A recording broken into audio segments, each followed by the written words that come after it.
everyone, welcome back to another episode of the Throwing Shade Pod.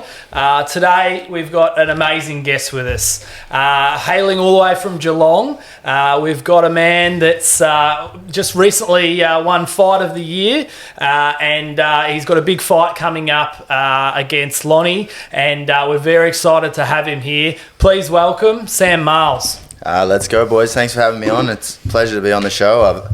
I like the content you guys have been putting out, and it's good to have a couple new faces on the scene. So. Awesome, Sam. Thanks so much for having us down here. And boy, just remiss of you to not mention, we are at the wonderful Absolute MMA once again. I feel like this is becoming a second home for us, boy. It's bloody awesome, this gym. The boys here have been so good to us. Obviously, we've had Calm, we've had Jack, now Sam. What a gym this is. Anyone who hasn't checked it out yet, if you're keen on your combat sports, you're based here in Melbourne, I think this is the gym to be. So, yeah, shout out to the crew here at Absolute MMA for letting us use the podcast studio as well. But Sam, yeah, we're just, what I think you were saying, we're 8-10 days out now from your fight. Yeah. It's Eternal 109, right? Yeah. Eternal 109 down in Geelong on your home deck. How you feeling, mate? How's the body holding up? Where are we at in your fight camp? Obviously, we're pretty close now. And I guess just importantly, how you feeling? Yeah, I'm feeling good. I'm starting to hit the taper point, which is nice. Been looking forward to that.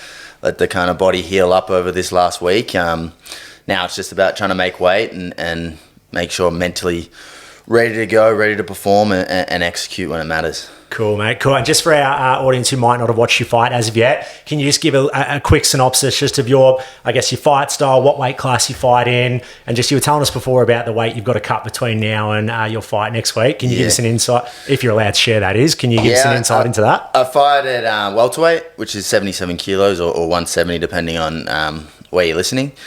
My style is I'm a kind of hand heavy guy on the feet, and I'm going to try to do damage, and then when I get to the grapple I'm looking to get on top and rip your heart out if I can. So got a little bit to cut. I'm sort of on the upper end of the welterweight scale. I would say probably same as my opponent. We're probably big welterweights, which I think you kind of need to be to be successful in your divisions as you get to a higher level. I've still got probably 7 or 8 kilos to go, but we got it down to a science, and actually that's quite for where I'm at, it usually ends up being a pretty easy cut for me. And they're saying that it's going to be the matchup, the King of Geelong versus the King of Kings. What are your thoughts on the matchup? How do you think it's going to go down, and how do you see you getting the victory against Lonnie? King of Kings, I don't really know what he's the king of, but look, honestly, I see it being a pretty exciting fight. He also was a contender for Fight of the Year last year, so I think that's kind of what catapulted us both into this position. He's a game opponent, but I just think I'm going to be a little bit better than him everywhere, and I think I'm going to do the damage on the feet. Whether it ends in a knockout or whether I end up subbing him, I think the starting sequence will come from the stand-up. I saw you have a pretty good little online face-off with him the other day, Sam, on another podcast. Can you tell us a bit about your opponent? I guess you come across him much before. Do you get on with him in any sort of sense? Or it's a bit of a funny one. Like, everyone kind of looks at us, thinks we probably hate each other, but I don't hate him. I've known him for forever. Like, my whole time on the scene, he's probably one of the first guys I sort of met, so we've been sort of close, or as close as you can be without being, as acquaintances. Have a lot of respect for him, but at the end of the day, I'm going to go in there and fuck him up. And some people are like, oh, these guys are friends, it's fake beef. I go, it's not. It's like, we're having fun. It's like when you're in the training room and you're talking shit to each other. I mean, to be honest, if you saw our DMs, that's where we talk the most shit to each other. So we're talking more shit in the DMs to each other than we are even online. So, I actually think people kind of rate that we sort of like each other, get along, but we're still able to talk shit and sell the fight, and I think we're on the same page with that. Like, he's a good promotional dance partner. I think I'm doing the same thing. I'm trying to get it on as many podcasts and spread the word as much as possible, and it's not like WWE. At the end of the day, we're going to go in there and I'm literally going to try to kill this guy until the ref rips me off, and he's going to do the same to me. So it's going to be it's going to be fireworks. And Sam, like, does he have weaknesses? Like, what are you going to try and exploit? You know, he's good at trash talking, but actually, like, when we get down to the technical side of things, how are you going to beat him, and what do you think you can take advantage of? Yeah, I think if I had to pick apart his weaknesses, and there's a few I won't give away, but I think he rushes his decision making. Mm-hmm. I think he has maybe a little bit of performance anxiety because he gets a little bit, the way he kind of fights, it strikes me as someone who fights sort of nervous and scared at the beginning. And I think if he makes that mistake and gets tired in there with me, it's going to be a really dark night for him. Love that. And, you're fighting in front of your home crowd, obviously Geelong boy. What are your thoughts? How are you feeling, when you step out there in front of everyone? Is that like, a childhood dream for you? And, what are you going to give the fans? Yeah, it honestly is a childhood dream. It's like the stuff when you're in your room at like 10 years old and you're imagining all these scenarios of doing something crazy in front of a big crowd, this is kind of it. And it feels like kind of the culmination of like my life's work, and I get to put it on display in front of my hometown, in front of my friends and family, and show them everything I've been working on. And it does come with a bit of extra pressure, it comes with extra nerves, and I'm not going to deny that to myself. I'm going to make sure I'm mentally prepared for that, mentally prepared for, that night being intense, and it will be intense. But my mindset is always not to try harder in those situations. It's to use those nerves to elevate my concentration level. And when I'm in there, I'll be laser focused, and all the chips will fall as they fall, and I'm at peace with it. I know I've put in an exceptional camp. I've put in, an exceptional level of training over the last 5 to 6 years. So like, I can live with whatever happens. I feel very confident that if I put my best performance on, it's going to be spectacular, and I'm going to put him away.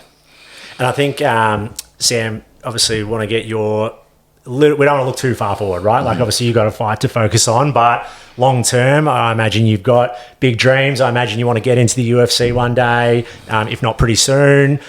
You're going to have to deal with those high pressure moments, right? Yeah. So I'm guessing there's a part of you that really wants to embrace the high pressure that comes with a performance, with a moment like this. And in some ways, I like almost wanted to seek this out to be ready for it. Yeah. Because like, exactly as you said, the UFC pressure and that next level pressure, it's different. It's you can't prepare for that any other way. But I think if there is any perfect way to prepare for that, it's this. Like I almost can't imagine a more high pressure situation than what I'm about to walk into. And we've sold the joint out. Like, I think this is one of the biggest hyped fights in a while on Eternal or on the Australian scene.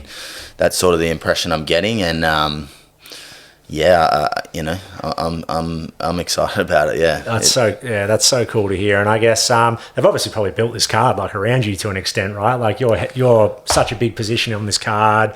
Do you feel like they built it around you? Like, yeah, in a way, for sure. Well, funnily enough, there's a guy, Harry Webb. I don't know if you guys know Harry Webb, who's an absolute beast. And at the time, he was the lightweight champion, and there was talks that they were going to do a Ballarat card. Eternal was going to go to Ballarat.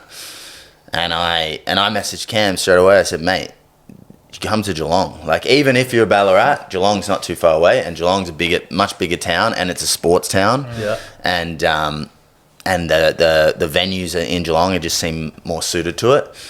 And then fortunately enough, I've kind of ended up in a position where now, I can have a card built around myself, and yeah, it's surreal. I think Geelong's an untapped market in MMA, and I think there's going to be a lot of talent down there, and there already is brewing talent, and I'm hoping to, spark something even bigger. And, it's a footy town, there's tons of good athletes down there. So I think it's a place to invest in. How many you got coming down, family and friends? You got a head count as of yet, or you can't count? No, I think it's a lot. Yeah, I think it's a lot. I've been... I think the arena's about 2,000, maybe a little bit more, and from what I've heard, it's pretty much close to sold out. And myself and Max, I went to school with Max Devine, who's also on the card. So, we've put in a lot of effort to try to sell it out as much as we can, and I think we're pretty close to it. I was going to mention, you perfectly segued there. So what's the fight scene like in Geelong? Like, is there much happening there? Do we have MMA gyms? Is jiu-jitsu a big thing there? Like, what is the scene like? Yeah, I mean, it's sort of just starting to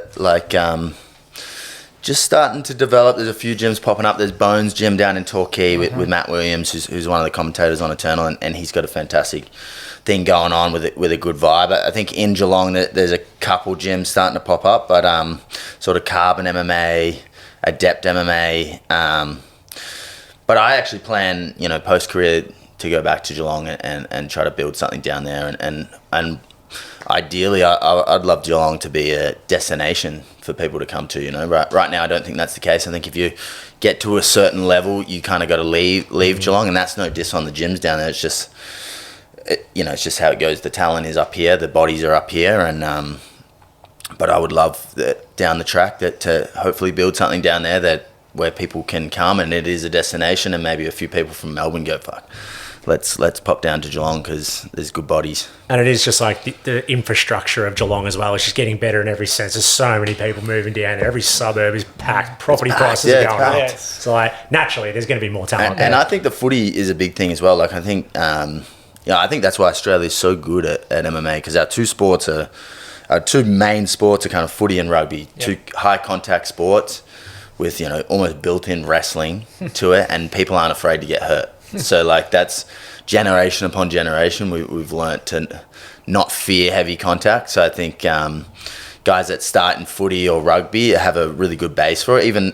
the cardio aspect of it, you got to be fit to be out there. And in Geelong, you've got players, kids, and how many local teams, and they've got kids, and you just got a bunch of good athletes. And I think I reckon Geelong is going to end up being a hotbed for MMA talent. And you did your one of your promotional stints for the fight as well. You had the Geelong Guernsey on. I'm guessing you're a Geelong Cats fan growing up. Still am. Big time. Yeah, I didn't really get a choice, to be honest. My dad is an obsessed Geelong fan. I was wearing a Geelong jersey, when I was in the cot before I was probably a couple days old. I think that was probably the first top my dad put on me. So I grew up as a Geelong fan, and yeah, it was pretty cool. I thought, let me rep. we love that. We're a big Aussie Rule fan as well. So you're now here, obviously, at Absolute MMA.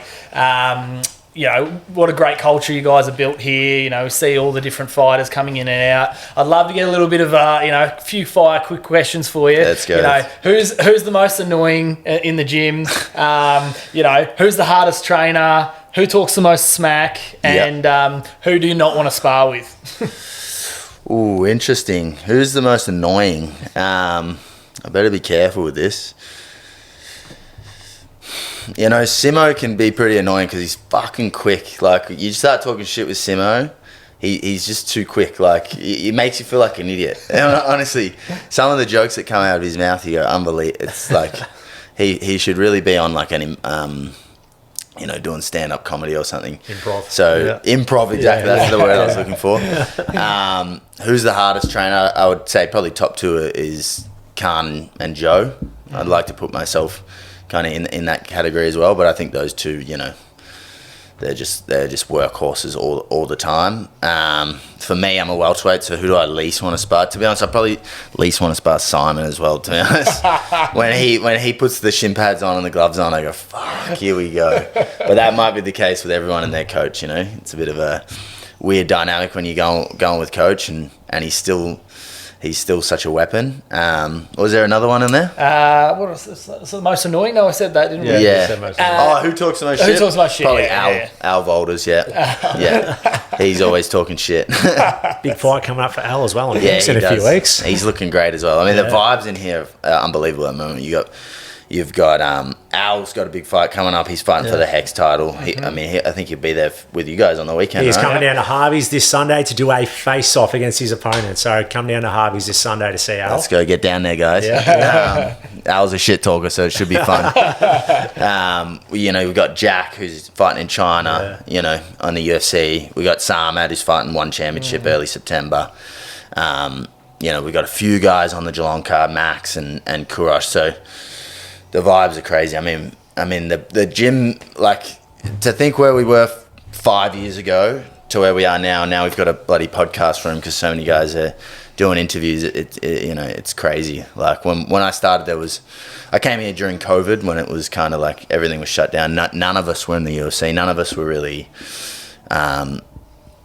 where we wanted to be. We were kind of just dreamers, and now to watch it become a reality, it's unbelievable. What do you put it down to? Because we asked Khan this question in this room a few weeks ago about this gym. Like, what is it about the gym that has brought so many like high level athletes here? And I guess where do you think it stands up in terms of world class gyms? Like, it's obviously up there now with the amount of talent you've got here, as you just said. Yeah, I mean, I really think Simon is a big factor. I mean, he's a genius in how he sees MMA. He's also phenomenal in how he kind of just lets the culture build itself. And then I think a big factor is the leadership group. We kind of started about 5 years ago. It's that same group, and when we came together, I was at another gym with Joe before this, and at the gym we were at, it was me and Joe, and we were going all out, and I don't think anyone else was kind of really approaching it like that. They kind of were approaching it, at like wanting to be at a high level, but there's like a next stage, and then we come here and there's multiple guys kind of doing the same thing, and we go, wow, this is great. And then I think our energy they fed off our energy and we fed off their energy, and before you know it, we just end up having this team that's like unbelievable. I mean, it's funny, a lot of people will say we don't really have a striking coach, but everyone has input. Like it's not like Simon has the ultimate say, but Simon really breeds a culture where we all have input. We're all learning off each other, and I'd say we're probably one of the highest level striking gyms in the country, if not the world. So, it's obviously something's working, and we just invest in it and keep growing. And I love being a part of it. Talk to us about that. That's really interesting. You mentioned, I haven't heard this before, and I don't even reckon I've really thought about it. The leadership group. So what does that involve? What's your role within a leadership group within this gym? Because that's just really interesting to hear. Like, we obviously hear about that at footy so much, right? Never even knew that was a thing within this gym. Yeah, I don't know. I think it just ended up being, it is kind of in some ways official now, but like at the beginning, it just kind of ended up being a thing where, these guys are showing up for each other no matter what. Like, if I don't have a fight, I'm going to show up for Joe because he has a fight. Or if I'm injured, I'm still going to be there. I'm going to hold pads, and they're going to do the same for me. And we all, we all coach as well at the gym. So we kind of build the young talent up. And then the young talent ends up in the fight team, and we help them, and then they learn to help the next guy. And like, you see the talent at the top, the next layer down, we've got a whole bunch of talent there too that no one knows of, that I'm telling you, they're all going to be, doing the exact same thing. There's a couple young guys where I look at them and I go, you definitely going to the UFC. Like, just the level of work ethic. I mean, I think it's one of the, when sea level rises, all the ships rise with it. And that's sort of the case here. The level's just so high that you just end up raising to the room. And, and I think we're blessed. I think in an individual sport, especially like this, there's a lot of ego, and I would imagine a lot of gyms don't have their leaders kind of helping the rest of the team. They kind of keep the information to themselves, and a little bit selfish. And not to say we're not selfish. I definitely can be selfish at times, but I love this team, and I want to see this team grow, and it's good for me, and it's good for everyone. Like, when the next gen comes through, we have more sparring partners, more bodies, more people to help us when we need it. And it just, it's fantastic. That's just sort of culture you can't build overnight, isn't it? Like, that's real commitment, real buy-in from everyone. Yeah, like, commitment, a bit of luck, everything, And now, obviously, talking about going to the next level of UFC, is there anyone that you've kind of modelled your game on, or for the viewers out there that might not know that much about you, is there someone you would compare yourself or your style to? I think in some ways I sort of do a little bit my own thing, but I have, I've taken techniques and a lot of things from other people. I mean, I always looked up to Jack Della's style. I thought Jack was phenomenal, and I'm a little bit of a different body type, but I think, I like to utilize my hands maybe in a similar way. Probably doesn't look too similar, but I've definitely taken a lot of the tricks that he does. I actually went and trained with him a little bit, and that was eye-opening. I think, as much as I think he's the most cringe person on the planet, Ian Gary, I've learnt a lot off Ian Gary. He's a very high IQ fighter, and I think I do some things quite similar to Ian, just probably maybe with a little less flexibility, but maybe a little bit more power. So those are a couple guys that come to mind. I mean, Joe, he's been sort of my coach the whole way through. So if anyone has kind of built my game the most, it's probably Joey. And again, our styles will look slightly different, but we're doing a lot of similar things. Like when we spar with each other, it's like there's a chess match going on that we just put down and pick up, pick up every time we spar. So, those are three guys that come to mind. Even Jenko, I learn a lot from Jenko as well. Like he's exceptional. His footwork, the way he steps through. So I would say I've taken a lot from different people. Probably maybe 2 years ago, 3 years ago, my style probably was a little bit more copycat. But I think over the last couple of years, as I've become more experienced, I've sort of turned it into my own, and I'm not sure if it looks quite like anyone else at the moment. We've heard from like Jack Jenkins about you have to impress Dana. You got to show him what you can do. If Dana was asking you right now, Sam, what are you going to bring to the UFC and why should we sign you? What would you say to Dana? I'd just say watch my fights, watch my build-ups. Like I think the key. I think if you want to get to the UFC and be a star and be what they want is you got to show firstly you can fight, which I've shown I can fight. And secondly, that you can get people's attention, and and that's what I'm trying to show here is to do both things. It's not just there's a lot of guys that can just fight, and that's fantastic, but you got to get people interested. That's at the end of the day, it's entertainment business, and and I think I can do both, and I think I have a good story as well. I think it's a unique story, and So Sam, we know you're recovering. You've had the back injury. You've now had the back surgery. So just tell us, where are you at, and are you ready to take on Lonnie at this big fight?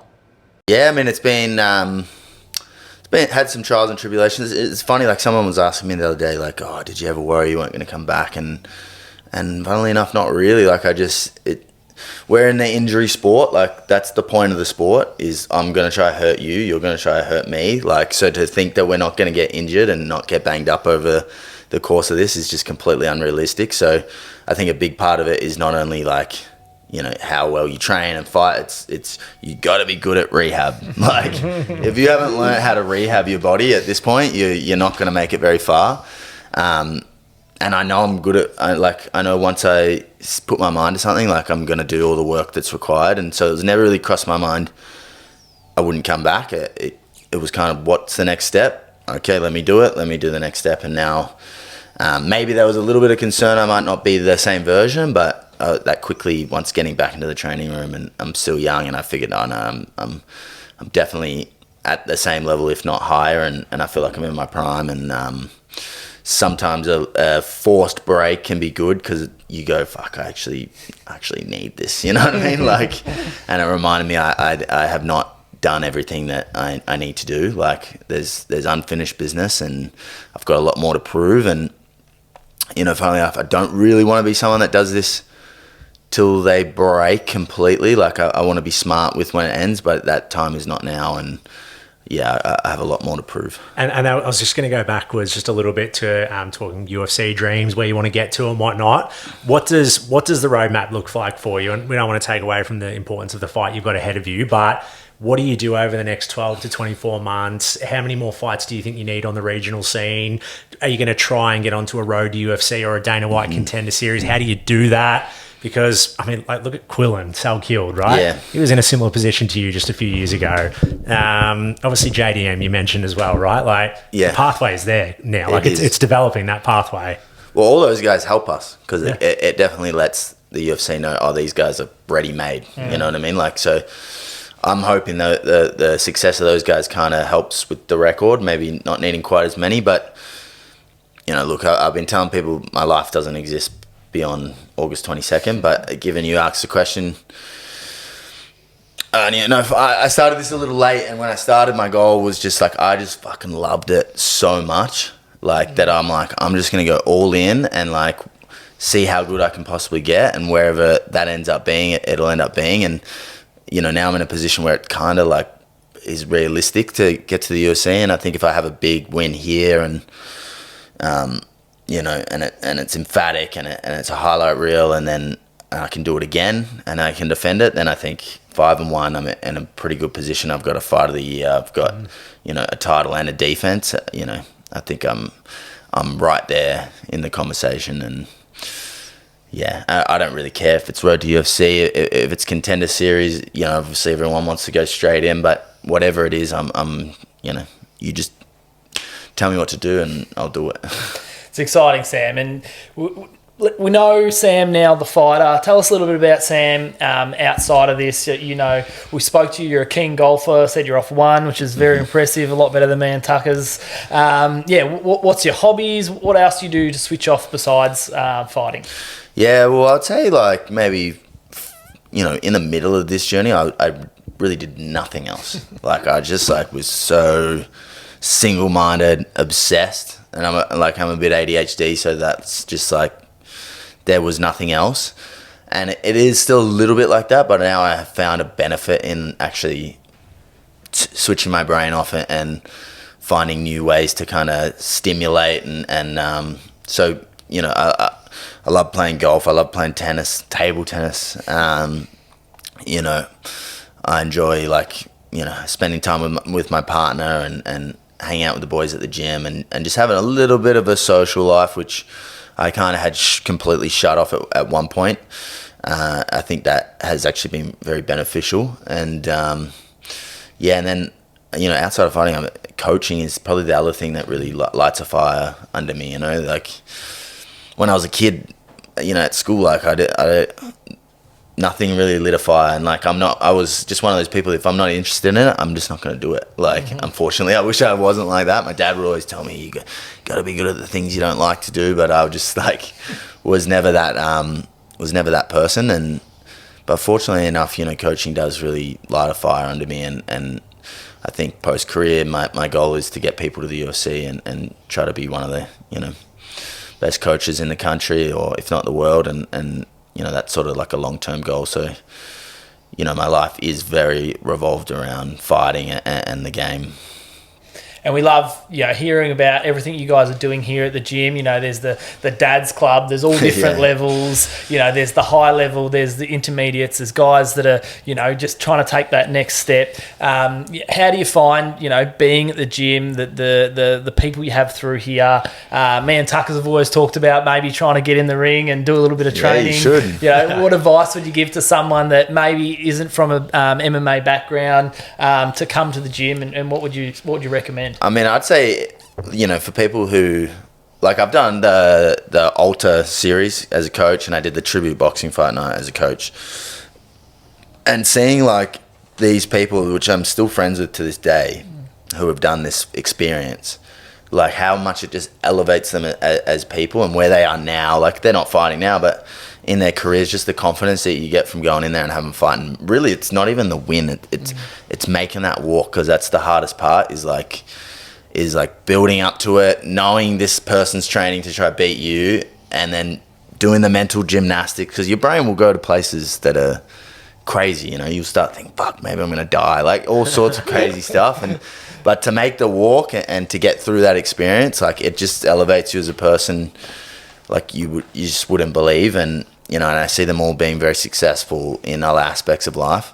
But yeah, we got such a good crew, like the Dads Club, which you speak of, was actually a 6:30 jits class, which I took Monday, Wednesday, Friday, and it was kind of just I used to call them the gorillas, but then my partner came through and go, this is like a dad's club, like a middle-aged dad's club, and that kind of stuck. So, but it ended up being kind of a really fun thing, and you know, that the only people that are gonna get me up at 6 a.m. are those boys. So well, it seems to be working. I saw, you got the Polaroids of all the boys up there and girls, and they say you guys have one of the highest attendance, even though you don't have as many members as some of the other ones. So you're obviously building a great culture, and people love being here. And with coaches like yourself, it sounds like it's the place to be. Yeah, I mean, I think all the coaches here are kind of similar to me. Like, coaching lights a fire under them, and you're not going to have too many days where you come and your coach is checked out. It's just not the case. So, you're going to get pushed, and no matter what level you're on. And the amount of people that walk through these doors and come through starting as a hobbyist, and I'm never going to fight, never going to do that. And then next minute they're doing inter clubs, and it's wild. So the culture here is, it's one of the best I've been a part of any gym, not just martial arts. I've been at football clubs in Geelong, and I haven't felt a culture quite like this. Yeah. Unreal. Sam, you've been super generous with your time today, but just before we wrap up, you got any last messages to your opponent, and I guess just to the audience about the fight night itself? Are tickets still available? Do you know? Yeah, sold I think out, maybe there's a few tickets, left? but they're going fast. I think, if I had a message to the audience, get down. This one's going to be fireworks. You got two guys that have both contenders for Fight of the Year. Both like to use our hands. We're exciting fighters. I've never been in a boring fight. He's never been in a boring fight. We've been talking shit to each other the whole way through, so it's going to be a fucking banger. And to Lonnie, just fucking keep your hands up, mate, or I'm going to put you out. There you have it. So, Sam, thanks so much for coming and speaking with the Throwing Shade pod. So great to be here at Absolute MMA. We're going to be lifelong fans of yours. We can't wait to see you get the big win against Lonnie, and hopefully see you in the UFC and one day coming back with the Throwing Shade boys with that title around your waist. Thanks so much, and we really wish you all the best for your big fight, August 22. Boys. Let's go. That's the plan. Thanks for having me on. It's been a pleasure, and keep up the good work. It's good having a couple, people that really love the sport, putting us on and giving us a platform to, speak our piece. And I appreciate it, boys. Thank you. Good on you, Sam. Thank you, mate. Good luck. Let's go. Yes. That was good, Sammy. Thanks, bro. That was awesome. Mate. Nice. Thanks again, bro. Thank you.